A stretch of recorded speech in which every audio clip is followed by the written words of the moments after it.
إن الحمد لله نحمده ونستعينه ونستغفره ونعوذ بالله من شرور أنفسنا ومن سيئات أعمالنا من يهده الله فلا مضل له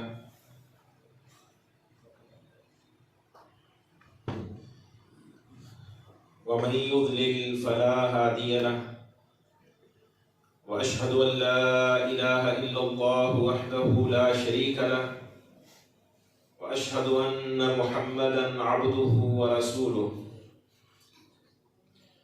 يا أيها الذين آمنوا اتقوا الله حق تقاته ولا تموتن إلا وأنتم مسلمون يا أيها الناس اتقوا ربكم الذي خلقكم من نفس واحدة وخلق منها زوجها وبث منهما رجالا كثيرا ونساء واتقوا الله الذي تساءلون به والأرحام إن الله كان عليكم رقيبا يا أيها الذين آمنوا اتقوا الله وقولوا قولا سديدا يصلح لكم أعمالكم ويغفر لكم ذنوبكم ومن يطع الله ورسوله فقد فاز فوزا عظيما أما بعد فإن خير الحديث كتاب الله وخير الهدي هدي محمد صلى الله عليه وسلم وشر الأمور محدثاتها وكل محدثة بدعة وكل بدعة ضلالة وكل ضلالة في النار رب اشرح لي صدري ويسر لي أمري واحلل عقدة من لساني يفقهوا قولي اللهم انفعنا بما علمتنا وعلمنا ما ينفعنا وزدنا علما اللهم إنا نعوذ بك من علم لا ينفع ومن قلب لا يخشع ومن نفس لا تشبع ومن عين لا تدمع ومن دعوات لا يستجاب لها رب أعوذ بك من همزات الشياطين وأعوذ بك رب أن يحضرون أعوذ بالله من الشيطان الرجيم الذين آمنوا ولم يلبسوا إيمانهم بظلم أولئك لهم الأمن وهم مهتدون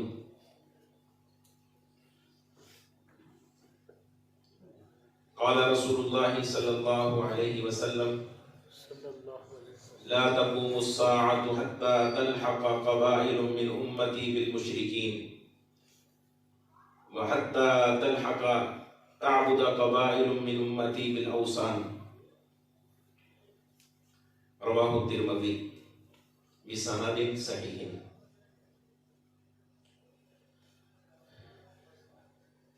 اللہ رب العزت کی نعمتوں میں سے سب سے بڑی نعمت، سب سے عظیم اور جلیل القدر نعمت وہ دین کی نعمت ہے، اسلام اور ایمان کی نعمت ہے،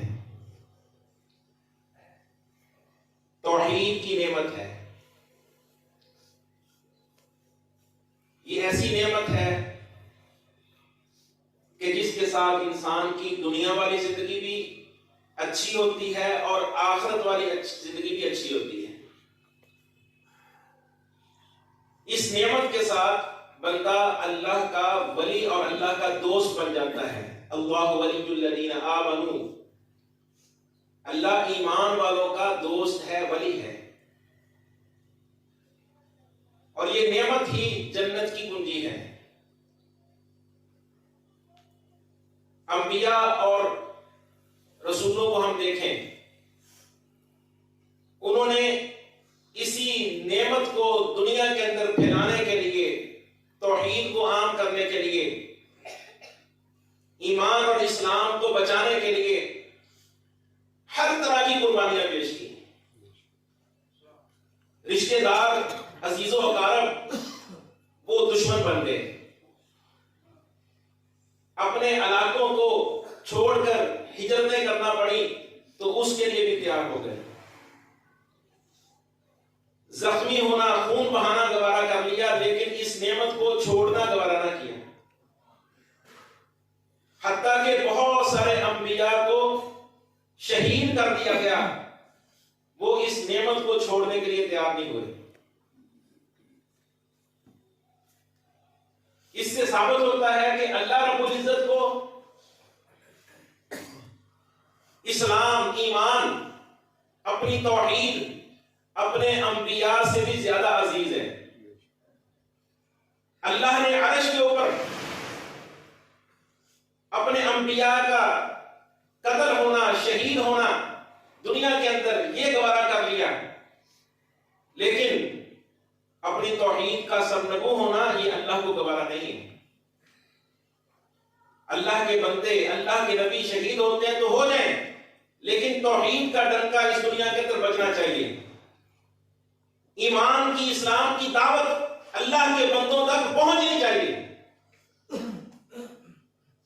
اس سے ثابت ہوتا ہے کہ یہ اسلام کی نعمت کتنی بڑی نعمت ہے، اور چیز جتنی زیادہ قیمتی ہوتی ہے نا، اس کے دشمن بھی اتنے ہی زیادہ بڑے اور خطرناک ہوتے ہیں، اور وہ اس کو چوری کرنے کے لیے ایڑی چوٹی کا زور لگاتے ہیں۔ شیطان انسان کا سب سے بڑا دشمن ہے، اس کا یہ مقصد ہے کہ لوگوں سے یہ نعمت چھین لے، لوگ ایمان سے ہاتھ دھو بیٹھے، لوگ اپنی توحید کو ضائع کر بیٹھے۔ اللہ رب العزت فرماتے ہیں الذین آمنوا ولم یلبسوا ایمانہم بظلم، وہ لوگ جو ایمان لائے اور انہوں نے اپنے ایمان کے ساتھ شرک کی ملاوٹ نہ کی، ظلم کی ملاوٹ نہ کی، اپنے ایمان کو خالص رکھا، حفاظت کی چوروں سے، شیطان سے اپنے ایمان کو بچاتے رہے، اپنی توحید کی حفاظت کرتے رہے، اولئک لہم الامن وہم مہتدون، یہی لوگ ہیں کہ جن کو دنیا کے اندر بھی امن نصیب ہوگا، آخرت میں قیامت والے دن بھی جنت کی صورت میں امن نصیب ہوگا۔ وہم مہتدون، اور یہی لوگ ہدایت پر ہیں جنہوں نے اپنی توحید کو بچایا، اپنے ایمان کی حفاظت کی۔ دنیا کی ہر چیز لٹتی ہے، وہ لٹ جائے، ایمان بچنا چاہیے۔ صحابہ کرام رضوان اللہ علیہم اجمعین جن کو توحید کی سمجھ آ گئی، پھر انہوں نے ہر طرح کی تکلیفیں برداشت کی۔ بہت سارے واقعات ہم نے سنے ہوئے ہیں، کس طریقے سے انہوں نے اپنی توحید کو بچایا۔ تنگ ہو کے، پریشان ہو کے اللہ کے رسول صلی اللہ علیہ وسلم کے پاس آتے، اے اللہ کے رسول الا تستنصروا لنا، آپ ہمارے لیے اللہ سے مدد کی درخواست کیوں نہیں کرتے؟ الا تدعوا لنا، ہمارے لیے دعا کیوں نہیں کرتے؟ اللہ ہماری مدد فرمائے، بڑی پریشانی ہے، مشرکین کی طرف سے بڑی تکلیفیں دی جا رہی ہیں۔ اللہ کے رسول صلی اللہ علیہ وسلم کعبہ کے ساتھ ٹیک لگا کے بیٹھے ہوئے تھے، سیدھے ہو کے بیٹھ گئے۔ فرمایا ان من کان قبلکم، تم اتنی جلدی پریشان ہو گئے ہو، تم سے پہلے جو لوگ تھے، یمشط احدهم بامشاط من حدید، ان میں سے کسی ایک کے جسم کے اوپر لوہے کی کنگیاں پھیری جاتی تھیں، اور ان کنگیوں کے ساتھ ان کے گوشت کو ان کی ہڈیوں سے جدا کر دیا جاتا تھا۔ فما یصدُّ ذلک عن دینی، یہ چیز بھی ان کو ان کے دین سے، ان کی توحید سے روکتی نہیں تھی۔ ان کو قدر تھی اپنے ایمان کی، وہ اس کی قیمت کو پہچان چکے تھے کہ توحید کی کتنی قدر و قیمت ہے، ایمان کتنی قیمتی چیز ہے۔ انہوں نے ہر صورت میں اپنی توحید کی حفاظت کی، اپنے ایمان کی حفاظت کی۔ آج ہم دیکھیں کہ ہمارے نزدیک یہ ایمان کی کیا حیثیت اور وقت ہے، کیا قدر و قیمت ہے۔ ہمارے پاس اللہ کا دین اسلام موجود ہے، ہم لا الہ الا اللہ کا دعویٰ کرتے ہیں، اپنی زبان سے لا الہ الا اللہ پڑھتے ہیں، اپنے آپ کو مسلمان مومن سمجھتے ہیں، کیا واقعی ہم اسلام کے احکامات کو پوری طریقے سے جانتے ہیں اور اس کے اوپر عمل پیرا ہیں؟ کیا جو رسول اللہ صلی اللہ علیہ وسلم نے ہمیں منہج دیا تھا، جو عقیدہ دیا تھا، جو عمل دیا تھا، ہم اس کے اوپر مستقیم ہیں اور ہمیں اس کی قدر و قیمت اور اس کی حیثیت اور وقت ہمارے دلوں میں ہے؟ عزیز بھائیوں، یہ بہت قیمتی ایک سوال ہے اور بہت حساس مسئلہ ہے۔ اللہ تعالیٰ فرماتے ہیں وَمَا يُؤْمِنُ أَكْثَرُهُمْ بِاللَّهِ إِلَّا وَهُمْ مُشْرِكُونَ۔ بہت سارے لوگ ایمان کا دعویٰ کرنے والے ہوتے ہیں مگر وہ شرک کے اندر مبتلا ہو جاتے ہیں۔ یہ بہت حساس مسئلہ ہے۔ اگر کسی نے اسلام کے ساتھ، ایمان کے ساتھ شرک کا ارتکاب کیا تو پھر اس کا نتیجہ کیا ہے؟ ان اللہ لا یغفر ان یشرک بہ ویغفر ما دون ذلک لمن یشاء۔ جو کوئی اللہ کے ساتھ شرک کرتا ہے اللہ تعالیٰ اس کو کبھی معاف نہیں کرے۔ اس کے علاوہ اللہ جس کو چاہے معاف کر دے، اللہ نے شرک معاف نہیں کرنا۔ اور اللہ کا قرآن کیا کہتا ہے؟ اکثر لوگ ایمان کا دعویٰ کرنے کے باوجود وہ شرک کے اندر مبتلا ہوتے ہیں۔ کیا ہم اللہ کے قلیل اور تھوڑے لوگوں کے اندر شامل ہیں یا شیطان کے ہتھے چڑھ کے ان اکثر لوگوں کے اندر الیاذ باللہ؟ جو لوگ اس مسئلے میں حساس ہوتے ہیں، امام حسن بصری رحمہ اللہ صحیح بخاری کے اندر امام بخاری رحمہ اللہ نے ان کا قول ذکر کیا ہے، ما خافہ الا مومن ولا امنہ الا منافق۔ اپنے ایمان کی حفاظت وہی لوگ شخص کرتا ہے جو ڈرتا رہتا ہے کہیں میرا ایمان جو ہے وہ خراب نہ ہو جائے۔ جو اپنے ایمان کی فکر کرتا رہتا ہے وہی اپنے ایمان کو بچا سکتا ہے، اور جو اپنے ایمان کے بارے میں بے خوف ہو جاتا ہے، کوئی بات نہیں، میں تو مومن ہوں، میں مسلمان ہوں، میں نے کلمہ پڑھ لیا ہے، اب میرے لیے پکی جنت ہے۔ فرمایا کہ یہ وہ شخص ہے جس کے دل میں نفاق آ چکا ہے، نفاق ڈیرے ڈال چکا ہے۔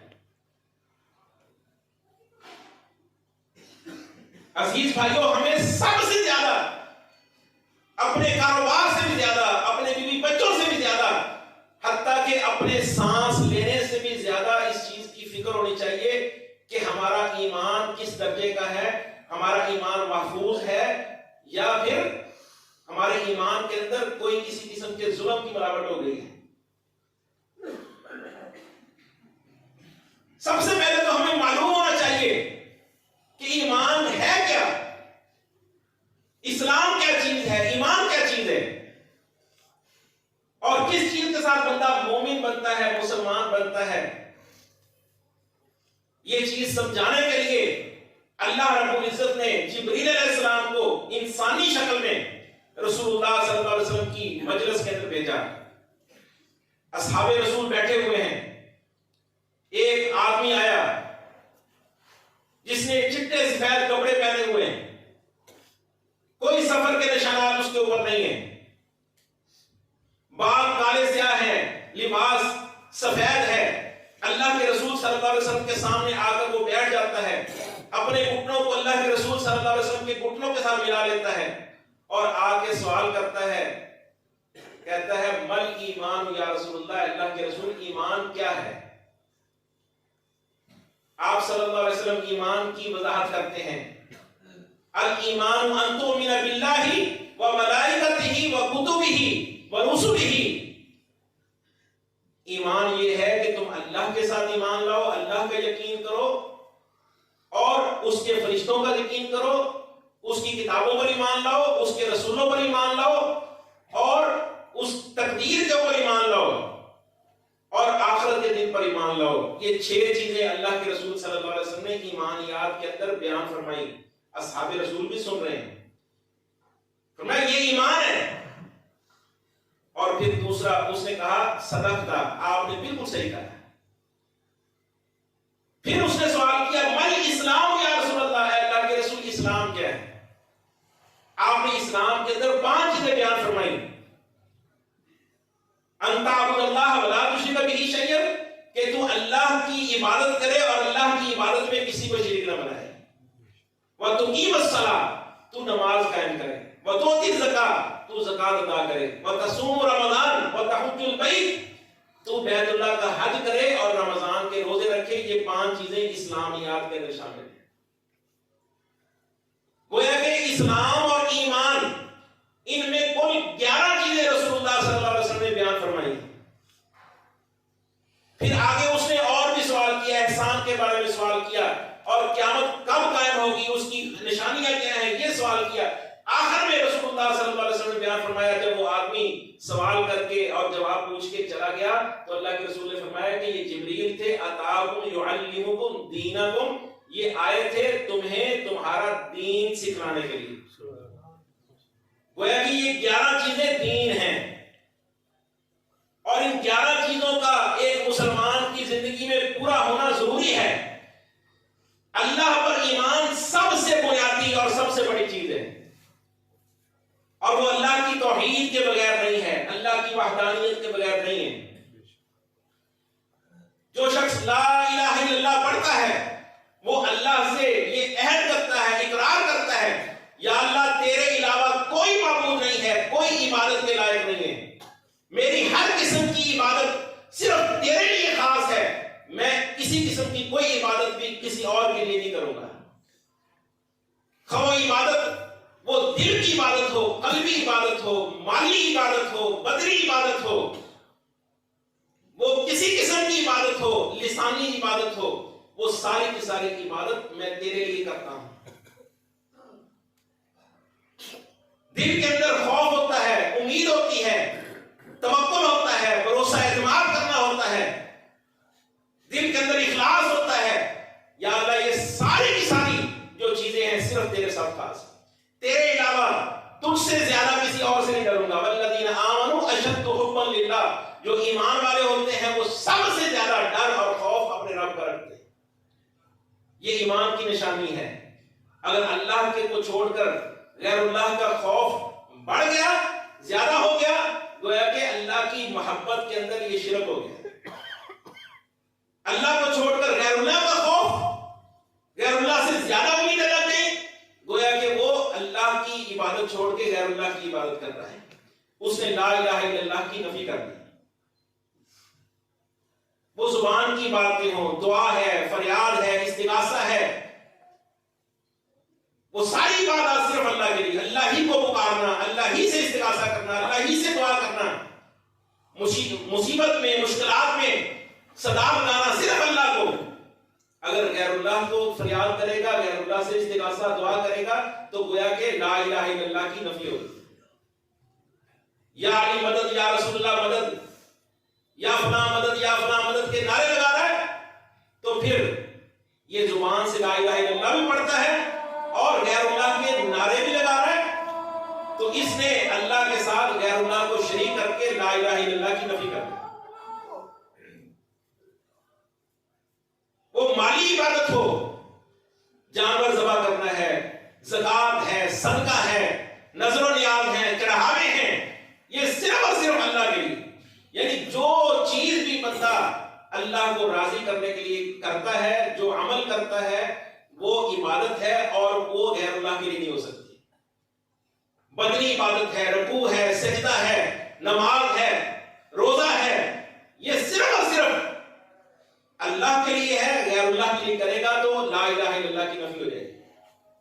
بہت سارے لوگ آپ دیکھیں گے مسجدوں میں بھی آتے ہیں, اللہ کے سامنے بھی سجدہ ریز ہوتے ہیں, درباروں خانقاہوں پر جا کے نظریں نیازیں بھی دیتے ہیں, چڑھاوے بھی چڑھاتے ہیں, اور اپنے بزرگوں سے, اپنے پیر و فقیروں سے اس طرح ڈرتے ہیں جس طرح کہ اللہ سے ڈرنا چاہیے. اللہ رب العزت فرماتے ہیں انا اغنى الشركاء یعنی شرک من عمل عملا اشرک فیہ معی غیری ترکتہ وشرکہ. جتنے بھی حصے دار ہیں, ساتھی ہیں, میں ان سب سے بالکل غنی ہوں. جس نے کوئی ایسا عمل کیا جس کے اندر میرے ساتھ میرے غیر کو بھی شریک کر لیا, میں اس کو بھی چھوڑ دیتا ہوں اور اس کا حصہ بھی چھوڑ دیتا ہوں, مجھے کوئی ضرورت نہیں اس کی عبادت کی.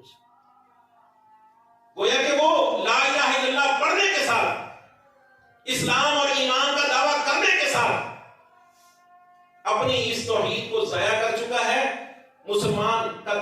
کرنے کے باوجود وہ فیل ہو چکا ہے اور شیطان کے ہتھے چڑھ چکا ہے۔ وَمَن يَعْشُ عَن ذِكْرِ الرَّحْمَنِ نُقَيِّضْ لَهُ شَيْطَانًا فَهُوَ لَهُ قَرِينٌ۔ اللہ تعالیٰ فرماتے ہیں جو رحمان کے ذکر سے اعراض کرتا ہے، منہ موڑ لیتا ہے، جو امیدیں اللہ سے لگانی چاہیے غیر اللہ سے بھی لگا لیتا ہے، ہم اس کے ساتھ ایک شیطان مقرر کر دیتے ہیں، فَهُوَ لَهُ قَرِينٌ، وہ اس کا پکا ساتھی بن جاتا ہے۔ اب شیطان اس کا دوست بن جاتا ہے، وَإِنَّهُمْ لَيَصُدُّونَهُمْ عَنِ السَّبِيلِ وَيَحْسَبُونَ أَنَّهُمْ مُهْتَدُونَ۔ شیطان اس کو سیدھے راستے سے روک رہا ہے، جو توحید کی دعوت دے رہے ہیں شیطان کہتا ہے یہ گمراہ لوگ ہیں، اس کے قریب نہیں جانا۔ وَيَحْسَبُونَ أَنَّهُمْ مُهْتَدُونَ، اور وہ یہ سمجھتا ہے کہ میں بالکل سیدھا جا رہا ہوں۔ شیطان ایسی مت مار دیتا ہے کہ وہ اس کو اپنے آپ کو بالکل سیدھا اور ہدایت پر سمجھتا ہے، حالانکہ شیطان اس کی وہ قیمتی متاع، وہ قیمتی نعمت جو ہے وہ چھین چکا ہے۔ مشرکین مکہ کو دیکھ لیں، وہ اللہ رب العزت کو خالق بھی مانتے تھے، مالک بھی مانتے تھے، رازق بھی مانتے تھے، اللہ رب العزت کو ہر چیز کا مالک اور دنیا کائنات کا مالک بھی مانتے تھے، لیکن اس کے باوجود اللہ رب العزت نے ان کو مشرک قرار دیا ہے۔ وہ جنت میں نہیں جائیں گے۔ قُلْ مَن يَرْزُقُكُم مِّنَ السَّمَاءِ وَالْأَرْضِ، ان سے پوچھو کہ آسمان و زمین سے تمہیں رزق دینے والا کون ہے؟ وَمَن يَمْلِكُ السَّمْعَ وَالْأَبْصَارَ، آنکھوں کانوں کا مالک کون ہے؟ وَمَن يُخْرِجُ الْحَيَّ مِنَ الْمَيِّتِ وَيُخْرِجُ الْمَيِّتَ مِنَ الْحَيِّ، زندہ کو مردہ سے اور مردہ کو زندہ سے کون نکالتا ہے؟ وَمَن يُدَبِّرُ الْأَمْرَ، اس پورے کائنات کا نظام کون چلاتا ہے؟ فَسَيَقُولُونَ اللَّهُ، تو یہ مشرک کہیں گے کہ یہ سارا کچھ اللہ تعالیٰ کرتا ہے، لیکن اس کے باوجود قرآن نے ان کو مشرک قرار دیا۔ کس وجہ سے؟ وَيَعْبُدُونَ مِن دُونِ اللَّهِ مَا لَا يَضُرُّهُمْ وَلَا يَنفَعُهُمْ وَيَقُولُونَ هَؤُلَاءِ شُفَعَاؤُنَا عِندَ اللَّهِ، وہ اللہ کو چھوڑ کر ایسوں کی عبادت کرتے تھے جو نہ ان کو نقصان پہنچا سکتے ہیں نہ ان کو نفع پہنچا سکتے ہیں، یعنی اللہ کی توحید کو، توحید ربوبیت کو ماننے کا اقرار کر رہے ہیں، اللہ کو کائنات کا خالق، مالک، رازق، مدبر، منتظم مانتے ہیں، لیکن پھر بھی اللہ رب العزت نے ان کو مشرک قرار دیا۔ کس لیے؟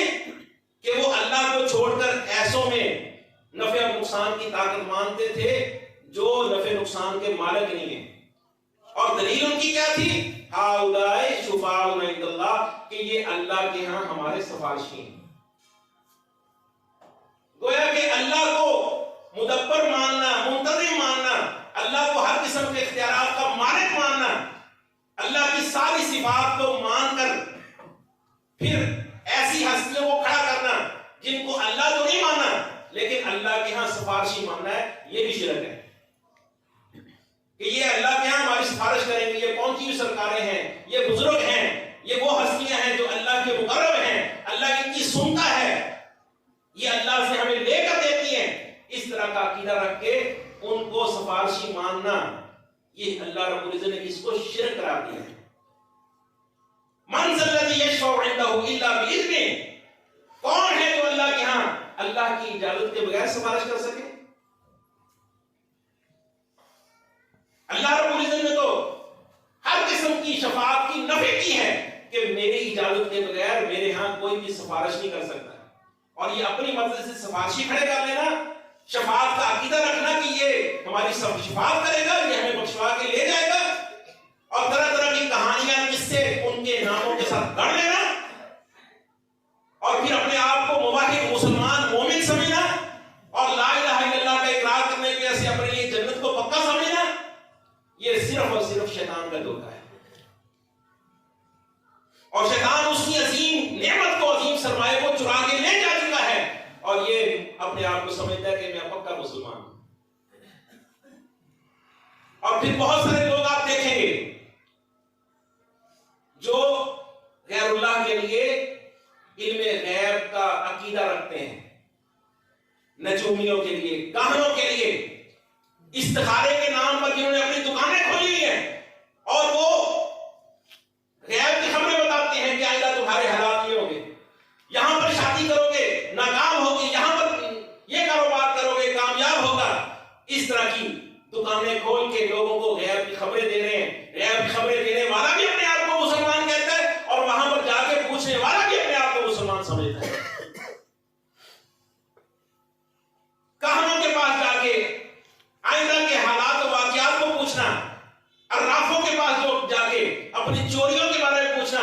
کہ میری چوری کس نے کی ہے، میرا فلاں معاملہ کیسے ہوگا؟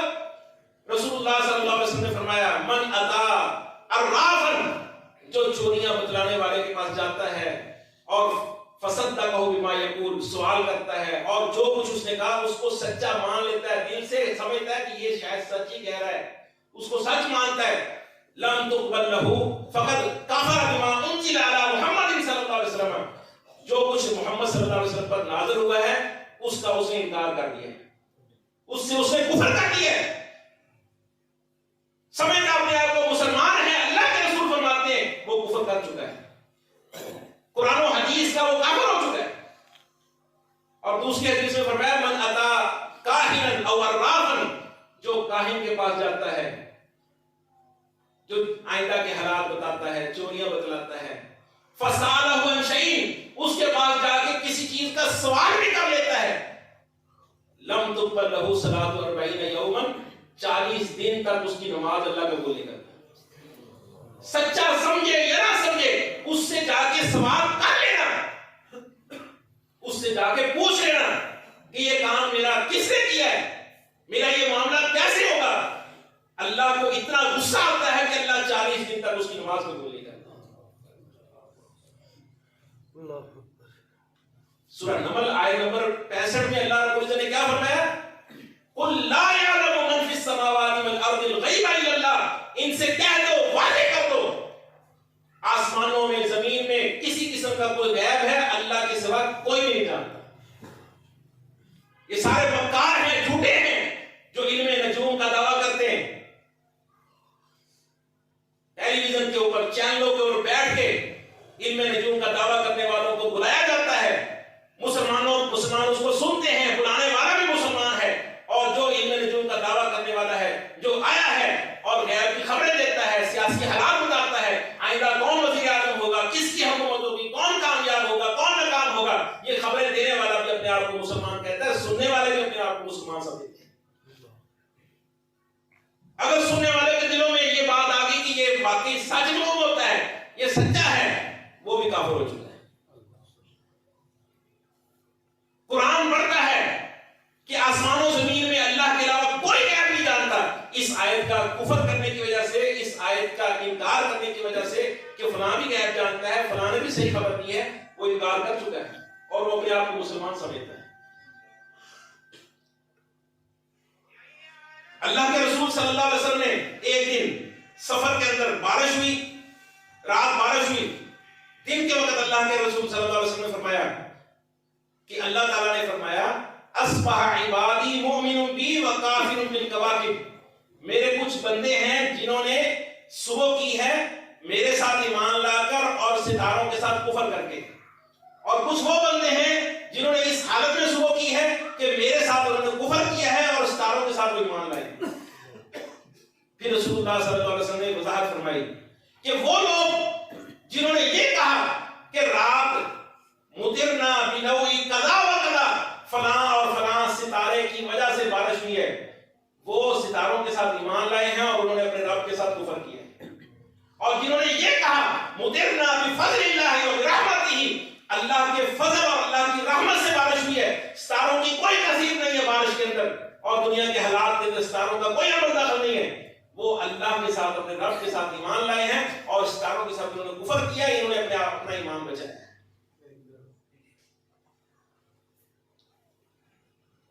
اور ہمارے اخباروں کے اندر یہ چیزیں شائع ہوتی ہیں، آپ کا یہ ہفتہ کیسا گزرے گا، اس کو پڑھنے والا کچھ اگر بہت خطرناک یہ عمل کر رہا ہے، اس کو پڑھ کے اس کے دل کے اندر کوئی خیال پیدا ہو گیا اور اس نے اس کو تھوڑی سی اپنے دل میں جگہ دے دی کہ ہاں یا واقعی یہ چیز صحیح ہوگی، میرا لکی نمبر یہ ہے، میرا یہ ہفتہ یہ ایسا گزرے گا، اور اس کے اوپر غور کرتا ہے، اس کو کچھ نہ کچھ صحیح سمجھتا ہے، وہ اپنے ایمان کی فکر کرے۔ اس قسم کی کئی چیزیں ہمارے معاشرے کے اندر پائی جاتی ہیں، اور اس طریقے سے شیطان کفر اور شرک کے اندر مبتلا کرتا ہے، اور ہمیں اس چیز کا کچھ بھی علم نہیں ہوتا ہے۔ رسول اللہ صلی اللہ علیہ وسلم دعا سکھلایا کرتے تھے، یہ دعا پڑھا کرو، اللہم انی اعوذ بک ان اشرک بک وانا اعلم واستغفرک لما لا اعلم، اے اللہ میں تیری پناہ میں آتا ہوں کہ میں جانتے بوجھتے تیرے ساتھ شرک کروں اور اور میں تجھ سے بخشش طلب کرتا ہوں، استغفار کرتا ہوں کہ میں نہ جانتے ہوئے نہ دانستہ طور پر تیرے ساتھ کوئی شرک کروں، میں اس سے تجھ سے معافی مانگوں۔ اللہ کے رسول یہ دعا پڑھا کرتے تھے، سکھلایا کرتے تھے۔ ابراہیم علیہ السلام کی دعا کو اللہ رب العزت نے قرآن مجید میں ذکر کیا ہے، وَجْنُبْنِي وَبَنِيَّ أَن نَّعْبُدَ الْأَصْنَامَ۔ کیوں دعا کر رہے ہیں؟ ڈر ہے، خوف ہے، شرک کی قباحت اور شناعت دل کے اندر ہے۔ یا اللہ مجھے بھی شرک سے بچانا، میری اولاد کو بھی شرک سے بچانا، بتوں کی پوجا سے ہمیں بچا کے رکھنا۔ ہم اپنے آپ کو سمجھیں کہ ہم موحد ہیں، اہل السنہ ہیں، اہل الحدیث ہیں، ہمیں شرک کا کوئی خوف نہیں ہے، ہم مشرک نہیں ہو سکتے، شرک ہمارے اندر نہیں آ سکتا۔ یہ ہماری بھول ہے۔ ما خافہ الا مومن، جو اپنے ایمان کے بارے میں ڈرتا رہتا ہے، خوف میں ابتلا رہتا ہے کہ کہیں میرا ایمان ہی ضائع نہ ہو جائے، شیطان کسی موڑ کے اوپر میرے ایمان کو تباہ نہ کر دے، وہ بندہ جو ہے وہ مومن ہوتا ہے۔ جو بے فکر ہو جاتا ہے، بے خوف ہو جاتا ہے، لاپرواہ ہو جاتا ہے، غافل ہو جاتا ہے، اس کا مطلب یہ ہے کہ وہ اپنے ایمان کی قدر نہیں کرتا اور کسی موڑ پر خطرہ ہے کہ کسی جگہ پر اس سے شرک کا ارتکاب نہ ہو جائے۔ ان تؤمن باللہ، سب سے پہلی چیز ایمان کے اندر اللہ کے ساتھ ایمان ہو، اللہ کی توحید پر ایمان ہو، اللہ کی صفات پر پکا ایمان ہو، توحید کی سمجھ ہو، اسلامی عقیدے کی پوری پہچان ہو، پتہ ہو کہ کون سی شرکیہ رسمیں ہیں، شرکیہ نظریات ہیں معاشرے کے اندر پائے جاتے ہیں، میں نے اس سے بچنا ہے۔ میں نے اپنے رب کے ساتھ جو توحید کا عزم کیا ہے، لا الہ الا اللہ پڑھ کے اللہ رب العزت کے ہاں اپنے آپ کو پیش کیا ہے، یہ عہد کیا ہے، یا اللہ صرف تو ہی میرا رب ہے، خالق ہے، مالک ہے، تو ہی میرا معبود حقیقی ہے۔ اس چیز کو پکا رکھنا، اس چیز کی حفاظت کرنا ایک مسلمان مومن کا سب سے بنیادی ایک فکر ہونی چاہیے اور سب سے بنیادی چیز ہونی چاہیے۔ وَمَلَائِكَتِهِ وَكُتُبِهِ، اللہ کے فرشتوں کے ساتھ ایمان، اللہ کی کتابوں کے ساتھ ایمان۔ یہ ایمان رکھنا کہ اللہ کے فرشتے ہیں، جو اللہ کے فرشتوں کی صفات اللہ تعالیٰ نے قرآن مجید میں بیان کی ہے، وہ برحق ہیں، ان میں کسی قسم کی تعویل نہ کرنا۔ بہت سارے لوگ ایسے پیدا ہوئے، سر سید احمد خان اور ان کی اس کے نظریات کے حامی، جنہوں نے فرشتوں کا انکار کر دیا، جنوں کا انکار کر دیا اور اس کی تعویلیں کی۔ اللہ رب العزت ہمیں اس قسم کی تعویلوں سے محفوظ رکھے۔ فرشتے برحق ہیں، اللہ تعالیٰ نے ان کی صفات قرآن مجید میں بیان فرمائی ہے، لا یعصون اللہ ما امرهم ویفعلون ما یؤمرون۔ یہ اللہ کے فرشتے، اللہ رب العزت جو ان کو حکم دیتا ہے نافرمانی نہیں کرتے، اسی طریقے سے اللہ کا حکم بجا لاتے ہیں جس طرح اللہ کو حکم دیتا ہے۔ کئی فرشتوں کے اللہ رب العزت نے نام بدلائے ہیں، کئی فرشتوں کے اللہ، اکثر فرشتوں کے اللہ تعالیٰ نے نام نہیں بدلائے۔ مثنی و ثلاث و رباع، دو دو تین تین چار چار پروں والے ہیں۔ وَيَزِيدُ فِي الْخَلْقِ مَا يَشَاءُ، اور اللہ تعالیٰ جس کو چاہتا ہے خلقت میں بڑھا دیتا ہے۔ جبریل علیہ السلام کی حدیث میں آتا ہے 600 پر ہیں، جو صفات فرشتوں کی اللہ نے بیان کی ہیں یا رسول اللہ صلی اللہ علیہ وسلم نے بیان فرمائی ہیں، ان کو برحق ماننا، ان میں کسی قسم کی تعویل نہ کرنا، یہ ہمارے ایمان کے لیے ضروری ہے۔ اللہ کی کتابوں پر ایمان لانا، اللہ رب العزت نے جو کتابیں نازل کی ہیں، تورات، انجیل، زبور، ابراہیم علیہ السلام کے صحیفے، قرآن مجید، ان کے ساتھ ایمان لانا، باقی کتابوں کے ساتھ مجمل طور پر ایمان لانا، ان کو اللہ کی کتابیں تسلیم کرنا، ایمان لانا، قرآن مجید کے ساتھ مفصل طور پر ایمان لانا، جو کچھ عقیدہ، نظریہ، عمل قرآن پاک میں اللہ تعالیٰ نے بیان کیا ہے، اس کو ماننا، اس کے مطابق عمل پیرا ہونا۔ اتبعوا ما انزل الیکم من ربکم ولا تتبعوا من دونہ اولیاء، جو اللہ نے تمہاری طرف نازل کیا ہے اس کی اتباع کرو، اس کی پیروی کرو۔ اور اللہ کی کتاب قرآن مجید،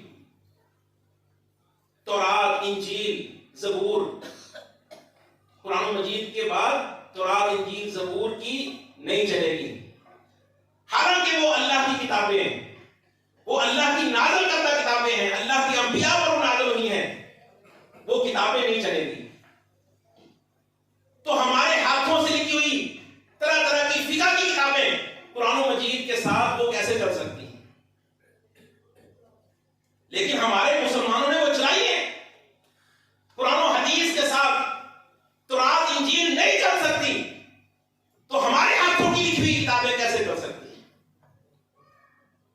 پھر یہ اصول بنا لینا، یہ قاعدے بنا لینا کہ ہر وہ حدیث یا ہر وہ آیت جو ہمارے امام کے قول کے مخالف ہے، یا تو اس کی تعویل کی جائے گی یا اس کو منسوخ سمجھا جائے گا.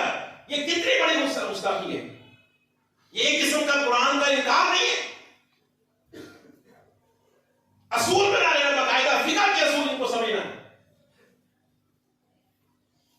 اور پھر قرآن مجید کے ساتھ مفصل ایمان لانا. اللہ تعالیٰ فرماتے ہیں جو تمہاری طرف نازل کیا گیا ہے اس کی مکمل اتباع کرو گے تو ایمان والے بنو گے. کسی چیز کو اللہ کی کتاب پر، رسول اللہ کی سنت پر، حدیث پر مقدم کرنے کی تمہیں اجازت نہیں ہے. اللہ کی کتاب پر ایمان کے لیے یہ چیز ضروری ہے. اس کے رسولوں پر ایمان لانا، رسولوں پر ایمان، سارے رسولوں پر ایمان ہوگا، اور آخری پیغمبر محمد رسول اللہ صلی اللہ علیہ وسلم کی بتائی ہوئی ہر بات کے اوپر ایمان لانا ہمارے لیے ضروری ہے. باقی سارے رسولوں پر ایمان مجبر ہوگا، ان کو برحق سمجھنا. ایمان لانے میں لا نفرق بین احد من رسله، اللہ کے بھیجے ہوئے رسولوں میں بالکل ایمانیات کے کوئی فرق نہ کرنا، سب کو اللہ کے سچے نبی سمجھنا، سچے رسول سمجھنا. لیکن اطاعت اور اتباع کا جو حق ہے وہ صرف محمد رسول اللہ صلی اللہ علیہ وسلم کے پاس ہے.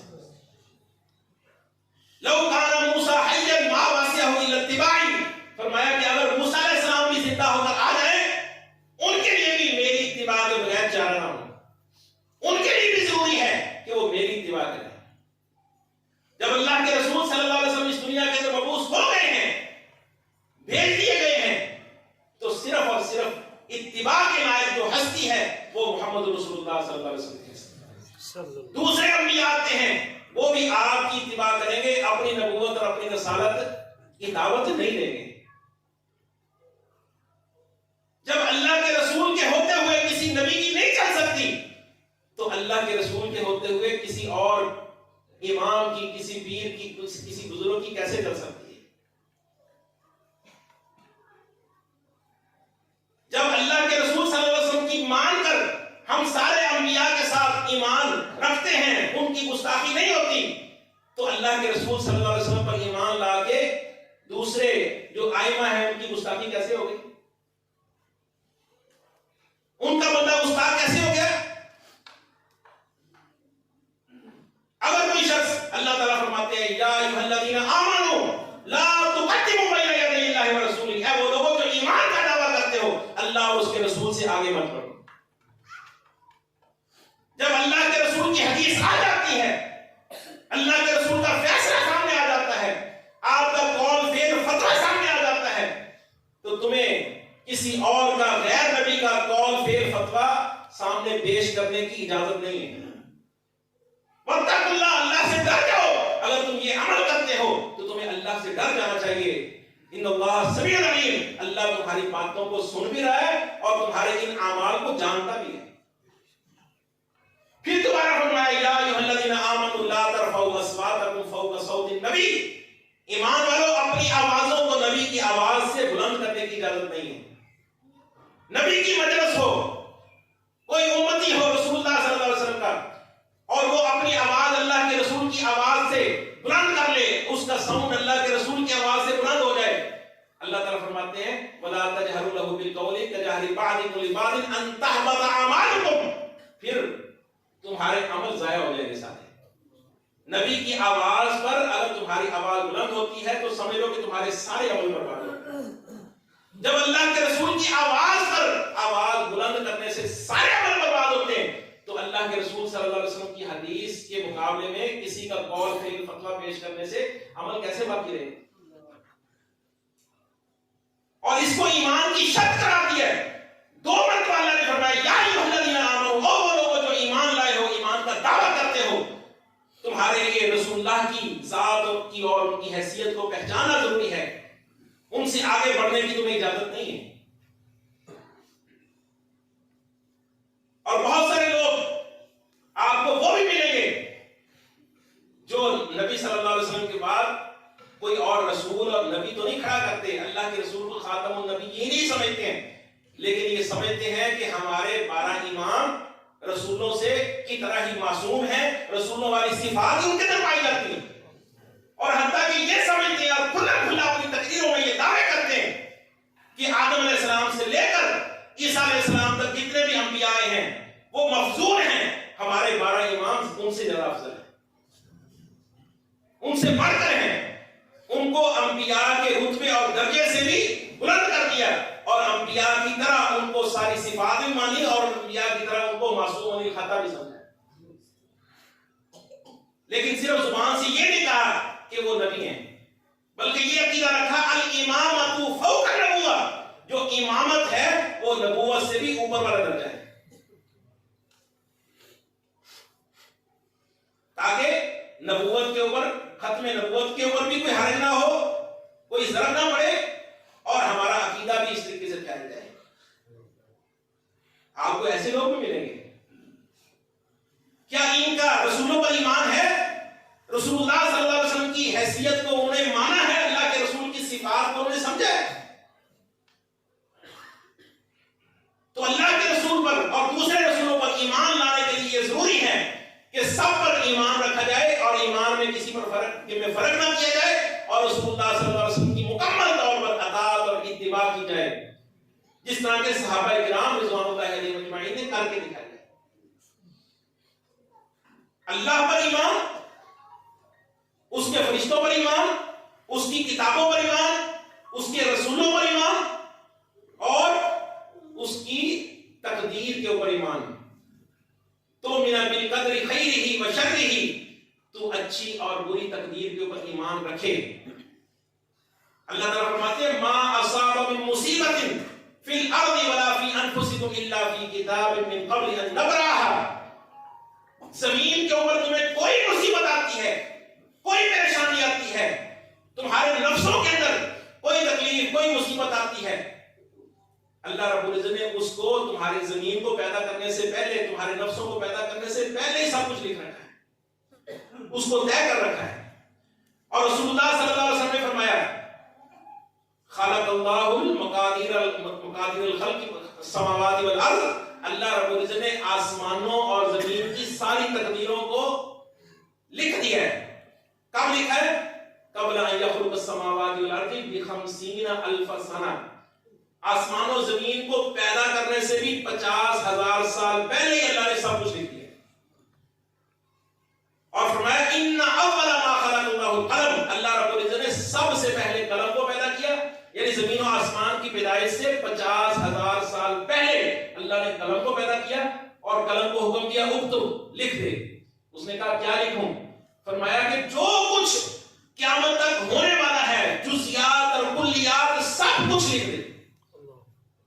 ہمارا یہاں پر بیٹھنا، ہمارا یہاں پر درس سننا، یہ بھی لکھ دیا گیا ہے، ہماری ہر چیز، ہمارے ہر سانس کو لکھ دیا گیا ہے، ہم ایک ذرہ بھی کھاتے ہیں، ایک پانی کا قطرہ بھی پیتے ہیں، وہ سارا کچھ اللہ نے زمین کو، آسمان کو پیدا کرنے سے 50,000 سال پہلے لکھ دیا۔ ہر چیز لکھی گئی ہے، حتیٰ کہ جب بچہ ماں کے پیٹ میں ہوتا ہے، جو تقدیر میں لکھا ہوتا ہے، بچہ ماں کے پیٹ میں 4 مہینے کا ہوتا ہے، تقدیر کا لکھا ہوا لے کر فرشتہ آتا ہے اور دوبارہ لکھوا دیتا ہے، بِقَتْبِ رِزْقِهِ، اس کا رزق لکھ دیا جاتا ہے، وَأَجَلِهِ، اس کی عمر کو لکھ دیا جاتا ہے، وَعَمَلِهِ، اس کی عمل کو لکھ دیا جاتا ہے، شَقِيٌّ أَوْ سَعِيدٌ، اس کا خوش بخت ہونا اور نیک بخت ہونا، اس کا مرنا اور جنت میں یا جہنم میں جانے تک، اس کا سب کچھ لکھ دیا جاتا ہے، اور اللہ تعالیٰ یہ سب کچھ جانتا ہے۔